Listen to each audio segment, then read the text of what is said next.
The Declaration of Independence. In Congress, July 4th, 1776. The unanimous declaration of the 13 United States of America. When in the course of human events it becomes necessary for one people to dissolve the political bands which have connected them with another, and to assume among the powers of the earth the separate and equal station to which the laws of nature and nature's God entitle them, a decent respect to the opinions of mankind requires that they should declare the causes which impel them to the separation. We hold these truths to be self-evident, that all men are created equal, that they are endowed by their Creator with certain unalienable rights, that among these are life, liberty, and the pursuit of happiness, that to secure these rights governments are instituted among men, deriving their just powers from the consent of the governed, that whenever any form of government becomes destructive to these ends, it is the right of the people to alter or to abolish it, and to institute new government, laying its foundation on such principles and organizing its powers in such form as to them shall seem most likely to affect their safety and happiness. Prudence, indeed, will dictate that governments long established should not be changed for light and transient causes, and accordingly all experience hath shown that mankind are more disposed to suffer while evils are sufferable than to right themselves by abolishing the forms to which they are accustomed. But when a long train of abuses and usurpations, pursuing invariably the same object, evinces a design to reduce them under absolute despotism, it is their right, it is their duty to throw off such government and to provide new guards for their future security. Such has been the patient sufferance of these colonies, and such is now the necessity which constrains them to alter their former systems of government. The history of the present King of Great Britain is a history of repeated injuries and usurpations, all having in direct object the establishment of an absolute tyranny over these states. To prove this, let facts be submitted to a candid world. He has refused his assent to laws, the most wholesome and necessary for the public good. He has forbidden his governors to pass laws of immediate and pressing importance unless suspended in their operation till his assent should be obtained, and when so suspended, he has utterly neglected to attend to them. He has forbidden his governors to pass laws of immediate and pressing importance unless suspended in their operation till his assent should be attained, and when so suspended, he has utterly neglected to attend to them.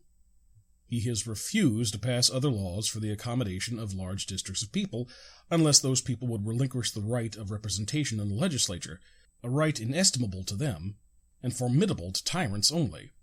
He has called together legislative bodies at places unusual, uncomfortable, and distant from the depository of their public records, for the sole purpose of fatiguing them into compliance with his measures. He has dissolved representative houses repeatedly for opposing with manly firmness his invasions on the rights of the people. He has refused for a long time, after such dissolutions, to cause others to be elected, whereby the legislative powers, incapable of annihilation, have returned to the people at large for their exercise, the state remaining in the meantime exposed to all the dangers from invasion from without and convulsions within. He has endeavored to prevent the population of these states, for that purpose obstructing the laws for naturalization of foreigners, refusing to pass others to encourage their migrations hither, and raising the conditions of new appropriations of lands. He has obstructed the administration of justice, refusing his assent to laws for establishing judiciary powers. He has made judges dependent on his will alone for the tenure of their office and the amount and payment of their salaries. He has erected multitude of new offices and sent hither swarms of officers to harass our people and eat out their substance. He has kept among us, in times of peace, standing armies without the consent of our legislatures. He has affected to render the military independent of and superior to the civil power. He has combined with others to subject us to a jurisdiction foreign to our Constitution and unacknowledged by our laws, giving his assent to their acts of unprecedented legislation, for quartering large bodies of armed troops among us, for protecting them by a mock trial from punishment for any murders which they should commit on the inhabitants of these states, for cutting off our trade with all parts of the world, for imposing taxes on us without our consent, for depriving us, in many cases, of the benefit of trial by jury, for transporting us beyond seas to be tried for pretended offenses, for abolishing the free system of English laws in a neighboring province, establishing therein an arbitrary government and enlarging its boundaries so as to render it at once an example and fit instrument for introducing the same absolute rule into these colonies, for taking away our charters, abolishing our most valuable laws, and altering fundamentally the forms of our government, for suspending our own legislatures and declaring themselves invested with power to legislate for us in all cases whatsoever. He has abdicated government here by declaring us out of his protection and waging war against us. He has plundered our seas, ravaged our coasts, burnt our towns, and destroyed the lives of our people. He is at this time transporting large armies of foreign mercenaries to complete the works of death, desolation, and tyranny, already begun with circumstances of cruelty and perfidy, scarcely paralleled in the most barbarous ages, and totally unworthy of the head of a civilized nation.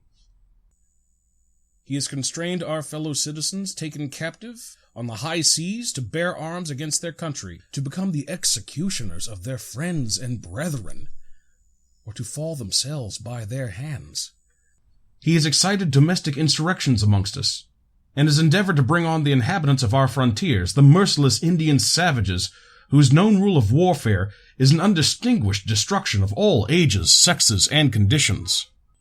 In every stage of these oppressions we have petitioned for redress in the most humble terms.